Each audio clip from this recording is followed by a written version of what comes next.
तो last part में ज़ाहा, grand priest, Broly, Jiren ये सब अर्थ पे आ जाते हैं। अब उसके आगे, लेकिन उससे पहले तुम वीडियो को लाइक करो, और अगर तुमने पिछले पार्ट्स नहीं देखे तो पहले वो देखो, वरना तुम्हें कुछ भी समझ में नहीं आएगा। खैर, जिरेन कहता है तो ओ, तुमने पहले ही से अपने लिए मदद बुला ली। लगता है तुम्हें पता चल गया था कि मैं आने वाला हूँ तुम्हारे यूनिवर्स में। गोकू कहता है कि तुम किस बारे में बात कर रहे हो जिरेन, हमें कुछ भी समझ में नहीं आ रहा। जिरेन कहता है कि मैंने ओमनीपोटेंट की पावर को हासिल कर लिया है, और अब मैं यूनिवर्स 11 छोड़ करके बाकी सारे यूनिवर्सेस को तबाह करने जा रहा हूँ, और मैं शुरुआत करूंगा तुम्हारे यूनिवर्स से। ग्रैंड ब्रिज सोचता है कि ऐसा तो पॉसिबल ही नहीं है कि एक मॉर्टल खुद अकेले ही ट्रेनिंग करके ओमनीपोटेंट की पावर को हासिल कर ले। मुझे लगता है कि जिरेन ने ओमनीपोटेंट की रॉ पावर को हासिल किया होगा, क्योंकि एक मॉर्टल अकेले ट्रेनिंग करके ओमनीपोटेंट की सारी एबिलिटीज को हासिल नहीं कर सकता है। वजीटा कहता है कि जिरेन, मुझे ये बात समझ में नहीं आती कि तुम मुझसे और खैखरॉट से इतना जलते क्यों हो। जिरेन कहता है कि मैं तुम दोनों से जलता नहीं हूँ, बल्कि मुझे ये चीज साबित करनी है कि मैं तुम दोनों से कई ज्यादा ताकतवर और बेटर हूँ। वजीटा कहता है ऐसा तो तुम काफी बार ट्राई कर चुके हो, लेकिन हर बार तुम नाकाम हुए, तो तुम्हें ऐसा क्यों लगता है कि इस बार तुम हमें नीचा दिखा दोगे। ग्रैंड ब्रिज कहता है कि जिरेन, मेरे को एक बात बताओ, आखिर तुमने खुद ट्रेनिंग करके ओमनीपोटेंट की पावर को हासिल कैसे कर लिया।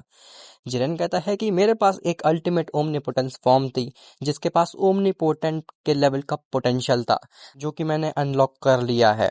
ज़हा कहता है ग्रैंड प्रिंस से कि तुमने मुझे बेवकूफ कहा था ना, जरा तुम अपने पीछे देख सकते हो।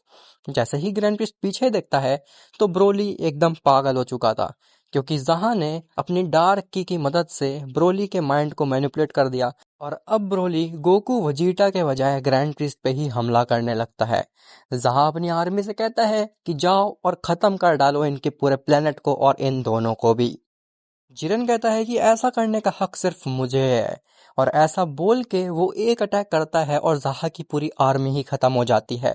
ये चीज देख करके गोकू, वजीटा, पिकोलो, गुहान ये चारों ही हैरान रह जाते हैं। गोकू वजीटा से कहता है कि वजीटा, कहीं इसने सच में तो नहीं ओमनीपोटेंट की पावर को हासिल कर लिया। अगर ये सच बात है तो हमारे यूनिवर्स को फिर कोई भी नहीं बचा सकता।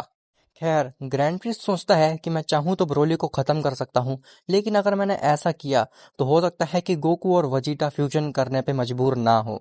इसीलिए मुझे कोई और तरीका ढूंढना पड़ेगा जिससे कि ब्रोली वजीटा और गोकू पे हमला करने लगे। उसी समय जिरेन भी गोकू और वजीटा पे हमला कर देता है, लेकिन तभी वजीटा रेल्म शिफ्टिंग का इस्तेमाल करता है और वो जिरेन को वहीं पे रोक देता है। वजीटा जिरेन से कहता है कि ओमनीपोटेंट ना, ये कैसी ओमनीपोटेंट की पावर है जो कि मुझे छू भी नहीं पा रही है। खैर, अब मैं तुम्हें दिखाता हूँ एक सेयन की ताकत। और ऐसा बोल करके वजीटा अपना फाइनल फ्लैश मारने जाता है जिरेन के ऊपर, लेकिन जिरेन उस रेल्म शिफ्ट को तोड़ करके वहां से हट जाता है और वो अटैक जाता है सीधे ब्रोली की तरफ। ग्रैंड प्रिंस देखता है कि इससे अच्छा मौका और नहीं हो सकता, तो वो अटैक ब्रोली को लग जाता है और ग्रैंड प्रिंस वहां से गायब हो जाता है। तभी ब्रोली गोकू और वजीटा के ऊपर डाइवर्टेड हो जाता है। वजीटा जिरेन से कहता है कि नामुमकिन, तुम मेरे रेल्म शिफ्टिंग को इतनी आसानी से कैसे तोड़ सकते हो। जिरेन कहता है कि जब लास्ट टाइम हमारी फाइट हुई थी तो मुझे पता चल गया था कि आखिर तुम मेरे कैसे इनफाइनाइट स्पीड को डॉज कर पा रहे थे। तुम रेल्म शिफ्टिंग का इस्तेमाल कर रहे थे, लेकिन इस बार तुम उसका इस्तेमाल भी नहीं कर सकते हो मेरे सामने। वजीटा कहते हैं आखिर इसको कैसे पता चला रेल्म शिफ्टिंग के बारे में। खैर, वहीं दूसरी तरफ टोपो बेलमोट के पास जाता है, जहां पे यूनिवर्स 11 का सुप्रीम काय खाए भी होता है। टोपो बेलमोट से बताता है कि लॉर्ड बेलमोट, बहुत बड़ी प्रॉब्लम क्रिएट हो चुकी है। जिरेन ने ट्रेनिंग करके एक ओमनीपोटेंट की पावर को हासिल कर लिया है, और अब वो सारे यूनिवर्सेस को तबाह करने के लिए चला गया है। बेलमोट कहता है लेकिन जिरेन ऐसा कर क्यों रहा है। तो टोपो बताता है कि लॉर्ड बेलमोट वो चाहता है कि केवल यूनिवर्स 11 ही रहे इस मल्टीवर्स में, ताकि कोई भी उसके यूनिवर्स को टक्कर देने वाला ना हो। बेलमोट कहता है कि जिरेन बहुत ज्यादा बेवकूफ है।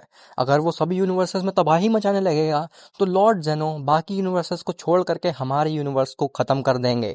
खाई बेलमोट से कहता है कि मुझे भी तुमसे एक बहुत जरूरी बात करनी थी। बेलमोट पूछता है अभी तुम्हें क्या बताना है मुझे। तो खाया बताता है कि ग्रैंड प्रिस्ट मेरे पास आए थे और वो मेरे से पुटारा रिंग्स को करप्ट करने की बात पूछ रहे थे, और अभी तक तो उन्होंने पुटारा रिंग्स करप्ट कर भी लिए होंगे, लेकिन अगर उसकी मदद से किसी ने फ्यूजन किया तो वो जिरेन से भी बड़ा खतरा बन जाएगा हमारे मल्टीवर्स के लिए। बेलमोंट कहता है कि इससे पहले कि ज्यादा देर हो जाए और लॉर्ड जेनो हमारे यूनिवर्स को तबाह कर दें, हमें उनके पास जाना चाहिए और उनको ये सारी बात बतानी चाहिए। जिसके बाद बेलमोंट, खाए और टोपो चले जाते हैं लॉर्ड जेनो के पास। खैर वहीं दूसरी तरफ वजीटा गोकू से कहता है कि काकारोट, तुम ब्रोली से निपटो और मैं जिरेन को रोकता हूँ। ब्रोली गोकू के ऊपर हमला करता है, लेकिन गोकू उस चीज को काउंटर करने की कोशिश करता है और वो ब्रोली को जितने भी अटैक मार रहा था, ब्रोली वो सारे अटैक को डॉज कर ले रहा था, क्योंकि ऑब्वियसली उसे टाइम मैनिपुलेशन आता था। इसीलिए उसको पहले ही से पता था कि आखिर गोकू क्या अटैक करने वाला है। खैर वजीटा जिरेन के ऊपर हमला करता है, लेकिन इस बार जिरेन वजीटा के सारे अटैक डॉज कर ले रहा था, लेकिन वजीटा एक भी नहीं कर पा रहा था, क्योंकि उसकी रेल्म शिफ्टिंग जिरेन के ऊपर काम ही नहीं आ रही थी। गोकू और वजीटा काफी बुरी तरीके से मार खा रहे थे जिरेन और ब्रोली से। ज़हा को लगता है कि ये काफी सही समय है इन चारों का माइंड मैनिपुलेट करने का, जिसके बाद ये चारों मेरी टीम में आ जाएंगे। ज़हा ऐसा करता है, लेकिन उसके पीछे तभी ग्रैंड प्रिस्ट आ जाता है। ग्रैंड प्रिस्ट कहता है कि मैंने तुम्हें एक मौका दिया था डिस्ट्रॉयर बनने का, लेकिन मुझे लगता है कि तुम डिस्ट्रॉयर बनना तो छोड़ो, तुम इस मल्टीवर्स में रहने के काबिल भी नहीं हो। और ऐसा बोल करके ग्रैंड प्रिस्ट ज़हा को इरेज कर देता है। गोकू वजीटा से कहता है कि वजीटा, मुझे लगता है कि अब हमें फ्यूजन करना ही पड़ेगा, क्योंकि बिना फ्यूजन के हम इन दोनों को नहीं रोक सकते हैं। इन लोगों को पहले ही से पता है हम क्या अटैक करने वाले हैं, और ये लोग पहले से ही प्रिपेयर्ड हैं हमारे सारे टैक्टिक्स के लिए। वजीटा कहता है लेकिन जब तक मैं खड़ा हूँ मुझे ये दोनों मिलकर के भी नहीं हरा सकते। और ऐसा बोल करके वजीटा रेज करने लगता है और वो एक नई सुपर सेन फॉर्म में ट्रांसफॉर्म होता है, जिसका नाम है सुपर सेन असेंशन। और ये फॉर्म मॉर्टल और गॉड के बीच में डिफरेंशिएशन ही खत्म कर देती है, क्योंकि अगर कोई भी बिंग इस फॉर्म को अचीव कर पा रहा है तो वो मॉर्टल है ही नहीं, वो प्योर गॉड है। क्योंकि ये फॉर्म ही इतनी पावरफुल है कि ये आम मॉर्टल इसको अचीव ही नहीं कर सकता। इसको केवल वही बिंग अचीव कर सकता है जो कि गॉड हो। और इसमें ट्रांसफॉर्म होने के बाद वजीटा जिरेन के ओमनीपोटेंट फॉर्म को भी काफी आसानी से हरा देता है। वजीटा केवल एक अटैक मारता है और जिरेन वहीं इरेज हो जाता है। ग्रैंड प्रिस्ट सोचता है कि आखिर ये किस फॉर्म को अचीव कर लिया वजीटा ने, और क्या अब मेरी सारी मेहनत पे पानी फिर जाएगा।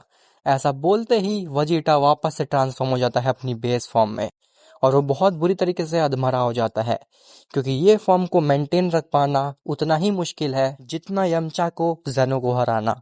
इसीलिए वजीटा ट्रांसफॉर्म हो जाता है वापस से अपनी बेस फॉर्म में, लेकिन ब्रोली स्टिल अटैक कर रहा होता है गोकू के ऊपर। वजीटा कहता है कि काकारोट, अब मैं और लड़ाई नहीं कर सकता, मुझे लगता है कि हमें फ्यूजन करना ही पड़ेगा। तभी गोकू वजीटा को पोटारा रिंग देता है और वो वहाँ पे फ्यूजन कर लेते हैं। लेकिन फ्यूज होने के बाद विजिटो अचानक से काफी ज्यादा रेज करने लगता है और उसके अंदर अचानक से एक एनर्जी का ब्लास्ट होता है कि उसे ब्रोली भी नहीं सह पाता, और वो वहां से इरेज हो जाता है। इवन अर्थ भी इरेज हो जाती है। ग्रैंड प्रिस्ट कहता है कि हाँ, मैं महसूस कर पा रहा हूँ आखिर ये कितने ताकतवर है, मुझे यही चाहिए था। अब इसके आगे क्या क्या विजिटो खत्म कर देगा पूरे मल्टीवर्स को, या फिर ग्रैंड प्रीस्ट विजिटो पे काबू पा लेगा, ये सब तुम्हें पता चलेगा नेक्स्ट पार्ट में। और हाँ, मेरे को लगा था कि ये पार्ट लास्ट होगा, लेकिन नेक्स्ट पार्ट लास्ट होने वाला है।